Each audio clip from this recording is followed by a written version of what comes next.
Okay, I want to look at the first of the Module 1, Lesson 3 video solutions. This has to do with transformations of parent functions. It's primarily what this is about. So I want to just briefly review this document, which is now, I've added it to the Moodle resources for Module 1, so you can access this anytime you want. I did make a couple changes to this since I passed this out to the class, and so you might want to maybe get rid of the one that I gave you and print this one out instead. Okay, so brief review of the ways that we can transform a parent function f of x in terms of the four parameters a, b, h, and k. Remember that to translate up or down, so to translate vertically, we're just going to choose values of k. And so the value, if k is positive, we're translating up. If it's negative, we're translating down. To translate horizontally, left or right, we're going to choose values of h. Positive values of h would move the function to the right, and negative values would move it to the left. But this is a little tricky because h is being subtracted from x. And so, as a rule of thumb, that means that you're going to use the opposite of the operation connecting x and h to tell you if you're moving right or left. It's hard to describe this without actually looking at some examples. So when we're doing the problems, I'll make a special note to talk about this. To stretch f of x vertically, to stretch the function vertically, we pick a value of a whose absolute value is greater than 1. So for example, if a were 7, that would be a vertical stretch. To compress the function vertically, we're going to choose a value of a whose absolute value is greater than 0 and less than 1. So for example, 1/2. If a were 1/2, that would be vertically compressing the function. To stretch horizontally, this means that we're going to choose a value of b whose absolute value is greater than 1. Notice that the value that's being multiplied by x, or the quantity x minus h, is actually the reciprocal of b. So if we wanted to stretch horizontally, that means that we pick a b value like 7, for example, and we'd actually multiply x minus h, or just x if there is no h, by 1/7. To compress horizontally, we're going to choose a value of b whose absolute value is between 0 and 1, so for example 1/2. But remember that we're multiplying by the reciprocal of b, so that means we'd actually multiply x minus h by 2, which is the reciprocal of 1/2. Okay, here's something I want to make a special note of. If you are compressing horizontally and translating horizontally at the same time, then all we're really going to do is replace x minus h with the reciprocal of b times x minus h. If we are only compressing horizontally and not translating horizontally, then there is no h, and so this becomes much simpler. In that case, we just replace x with the reciprocal of b times x. So in other words, everything inside these brackets would just be replaced with a 1/b times x. We'll see this in greater detail when we look through some examples and when I go through the solutions. To reflect over the x-axis, we're just going to pick an a value that is negative. So in other words, a is going to have a negative value, which really amounts to just multiplying the whole function by -1. If we're reflecting over the y-axis, we're going to choose a value of b, or more easily, the reciprocal of b that's negative. So if we're doing both, reflecting over the y-axis and translating horizontally at the same time, then that means that we're going to have to replace the expression x minus h with negative the quantity x minus h. Now, people had some issues with that, so make special note of that. If, however, we're not translating horizontally, so there is no h, then this gets really simple. All we end up doing then is just replacing all the x's with negative x's. And once again, I'll make a note of that when we go through the solutions. Okay, so on to the problems. Where are they? Right there.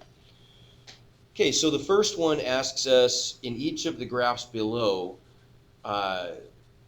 tells us that the red function is f of x and the transformed function is the blue function g of x. Match each graph with the correct description of g of x in terms of f of x. So in other words, what are we doing to f of x to create g of x? Well, this is a reflection over the y-axis, clearly. And so this means that we are replacing f of x with f of minus x. Because we're not translating, all we're doing is reflecting. So that's our answer. Well, this is not a reflection at all. And so we're going to do neither. Okay, in this case right here, this is a reflection over the x-axis. And so that means that we're going to multiply the whole function by -1. So g of x is negative f of x, but that's all we're doing. So we just multiply the function by -1. Same thing here. This is also a reflection over the x-axis. So we're multiplying f of x by -1. This is nothing. It's maybe a translation, but it's not a reflection. And in this case, this appears to be a reflection over the x-axis. So once again, we're just multiplying by -1.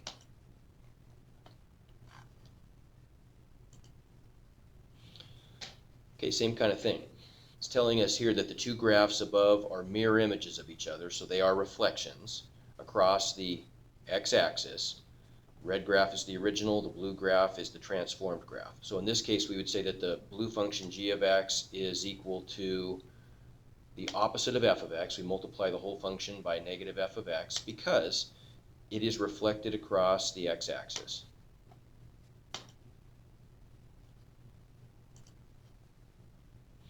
Same kind of problem. This time the blue graph is a reflection over the y-axis. I'll do that one first. So because it's a reflection across the y-axis, that means that we are going, that's all we're doing. We're only reflecting over the y-axis. There are no translations or anything else going on. So all we have to do is just replace x with negative x.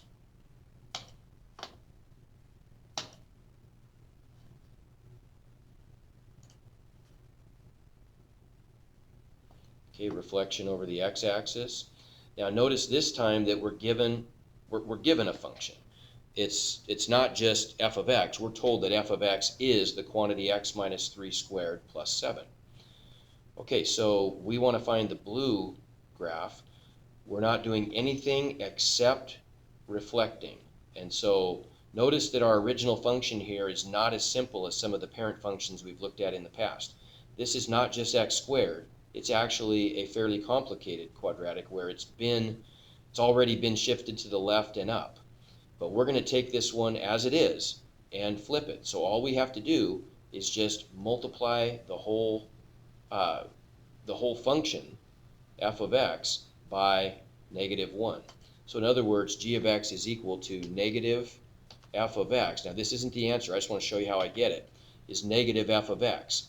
But I've got to replace f of x with the actual function, right?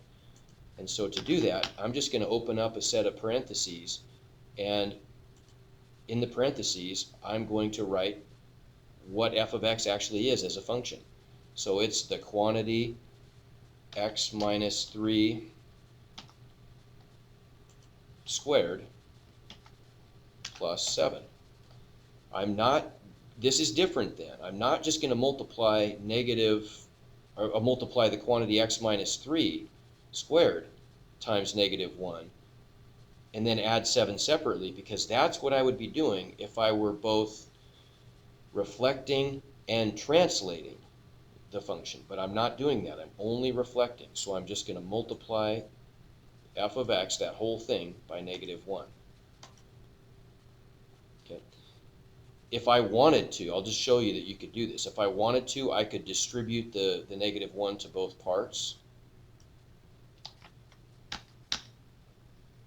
which would make that negative quantity x minus 3 squared minus 7, no longer in parentheses, and that would also be correct.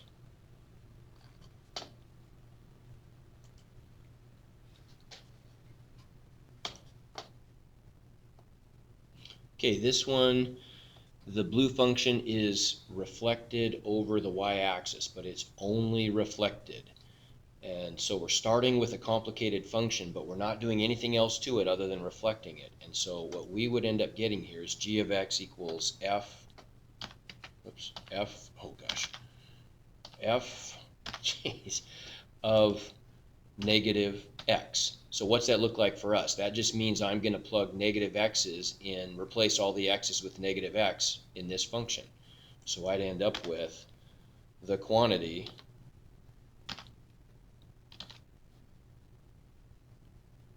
negative x minus 4 squared plus 5.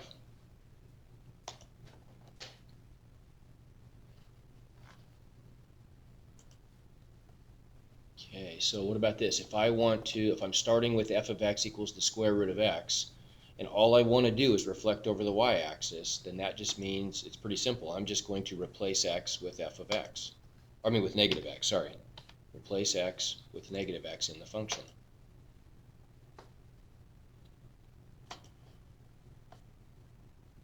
Okay, if I take this function, same thing. I want to reflect over the y-axis. Remember, that just means I'm going to replace x with negative x. So I'm just going to get 10 to the exponent. Instead of an x, I'm going to make that a negative x.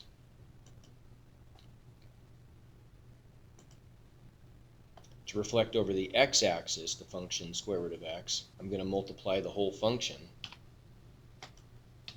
by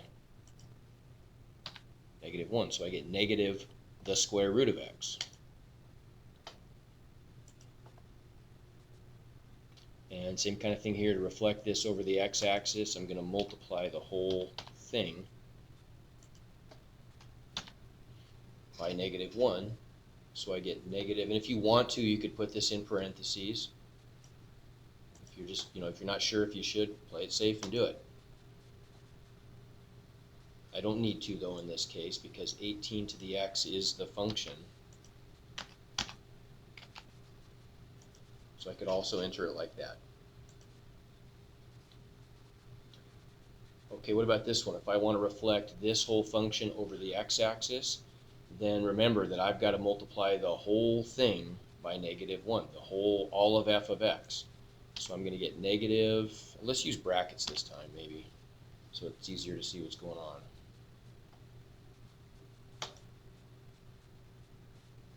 Oops, wrong template. I want this one, don't I? It's cube root. Cube root of x minus 7 plus 2. Okay, and then last one. If I want to reflect this function over the y-axis, I'm doing nothing else. I'm taking this complicated function and reflecting it over the y-axis. That just means I'm going to replace the x with the negative x. So I'm just going to get the 9th root of negative x minus 6, scoot out of the radical plus 3, like so. And that's it.